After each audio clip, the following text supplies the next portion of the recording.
Berdasarkan surat edaran Kemenpan RB, jam kerja seluruh aparatur sipil negara di lingkup pemerintah Kota Makassar akan berkurang 1 dan kebijakan ini akan berlaku mulai 1 Ramadan.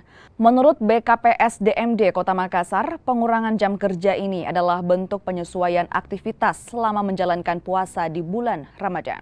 Kalau non-Ramadan itu masuk jam 7.30 sampai dengan biasanya sampai jam 16.00. Kalau Jumat itu sampai jam 16.30.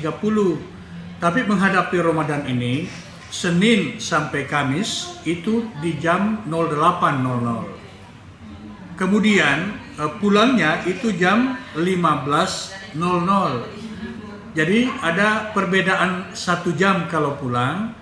Kemudian kalau datang itu ada perbedaan setengah jam. Yang kedua, kalau hari Jumat itu sama jam 8.00, pulangnya jam 15.30.